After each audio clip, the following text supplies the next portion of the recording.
While little girls in France are being taught that Islam is a religion of peace and tolerance, little girls in Pakistan are being taught to behead anyone who makes fun of the most obvious false prophet in history.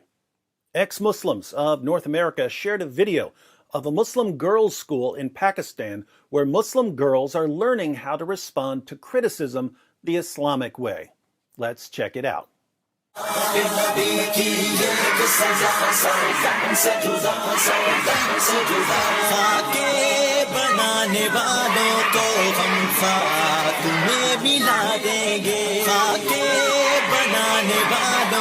We need to give credit where credit is due. Islam may not be good at producing countries where people actually want to live, or at promoting literacy and education, or at defending women's rights. But when it comes to cranking out songs that make people want to go out and slaughter people in the name of Allah, jihadis are the kings of rock. There is none higher.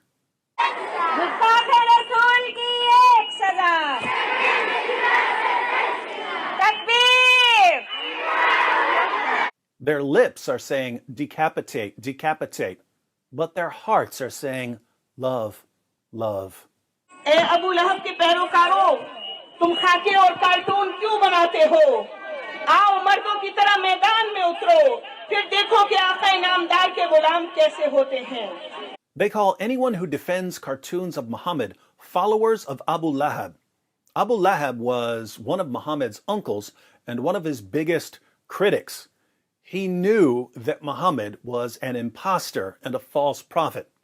So calling people followers of Abu Lahab isn't exactly an insult.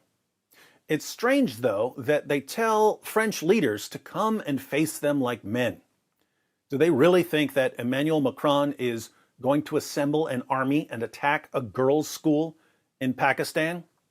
Be realistic, ladies. It's jihadis who target schools, not Frenchmen. अभी तुम्हारा एक शख्स जहन्नुम Vasil हुआ है. अभी तो हमारे सीनों में आग दहक रही है. तुमने मोहम्मद अरबी सल्लल्लाहु अलैहि वसल्लम के गुलामों को ललकारा है. इब्तिदा तुमने की है, इंतहा अब हम करेंगे. हमारे गर्म खून अपने नबी की शान पर फिदा होने के लिए बेताब है. Our blood is desperate to flow for the sake of our prophet. Muhammad, who had sex with a prepubescent girl and produced a religion that has been promoting pedophilia for 14 centuries, now has a bunch of prepubescent girls saying how desperate they are for their blood to flow for him. How sick and twisted can a religion be?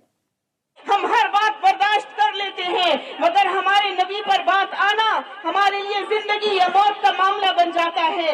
हम तब तक आराम से नहीं बैठेंगे जब तक तुमसे इस गुस्ताखी का बदला न ले लें. We will never stop until we exact revenge for your insult. Notice, it never occurs to anyone to step in and say, excuse me, do you really think we should be brainwashing little girls into dedicating their lives to slaughtering people over cartoons? Everyone seems to think this motivational speech is right on the money. But not to worry.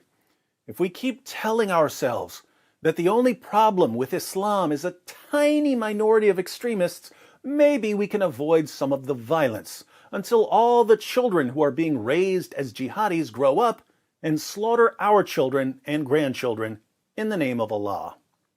हमें मोहम्मद अरबी के मुबारक हाथों से जामे कौसर पीना है इंशाअल्लाह. फराज समेत तमाम मुस्लिम दुश्मन अनासिर को अब ये बात पल्ले से बांधनी होगी कि तुम्हारी तरफ से जिस आग के शोले मशरिक में फेंके गए हैं, अब मगरिब की तरफ चलती हवाएं उन्हें तुम्हारे दरवाजे तक ले गई हैं. The flames you spread to us in the east will now reach you in the west. The flames of cartoons that people put on the internet and thus reach people in Pakistan on Facebook and Twitter will now reach you in France and Austria. But the flames that reach the west won't be cartoons. The flames that reach the west will be jihadis slaughtering Christians in church and slaughtering random people out for a meal. Once again, we see that Islam has a perfectly functioning moral compass. क्या ऐसा मुमकिन है कि मुसलमान का लहू रंग न लाए? क्या ऐसा मुमकिन है कि मगरिब हमें बेअमन करे और खुद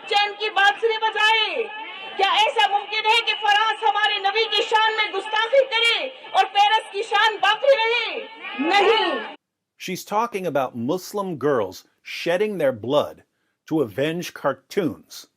Here again, it doesn't occur to anyone to step in and say, "Excuse me again, I may be new here, but should we really be brainwashing little girls into going out and getting themselves killed over some cartoons?" Everyone at the school and all the parents seem to think that this is perfectly normal. Why? Because it is in Islam.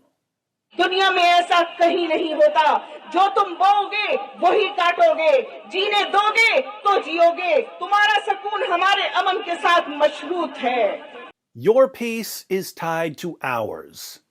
What does that mean? It means if you don't want us waging terrorist attacks against basically any European we come across, you had better silence critics of Islam. You need to make criticizing or mocking Islam illegal in Western countries that aren't under Sharia. You need to enforce Sharia blasphemy laws even in the West, or we're coming to kill you until you get so sick of dying that you'll do anything to appease us. You know what the saddest part here is? The saddest part is that Western nations could help these girls. And I don't mean by conquering Pakistan. I mean that these girls will eventually encounter a lot of Western culture through the internet. We could help them by showing them that their goal in life shouldn't be to shed their blood for the most obvious false prophet in history. But instead of these girls encountering a unified voice, telling them that they shouldn't be letting an illiterate 7th century Arabian caravan robber tell them how to live their lives, they'll encounter Western politicians and journalists and educators and entertainers telling them that Islam is a wonderful religion and that Muhammad was a wonderful man, indeed, a true prophet. And all this will do is reinforce what their teachers have been telling them all their lives. Schools in Pakistan are brainwashing little girls and preparing them to martyr themselves for a fake prophet. We respond by praising and honoring the religion that promotes the brainwashing and the martyrdom. We respond to stupidity and insanity with more stupidity and insanity. The response of the West so far has been an epic failure, so why don't we try something new? How about we respond to stupidity and insanity with a relentless presentation of the facts that prove conclusively that Muhammad was a false prophet? We might hurt a lot of feelings, but we'll definitely save a lot of lives.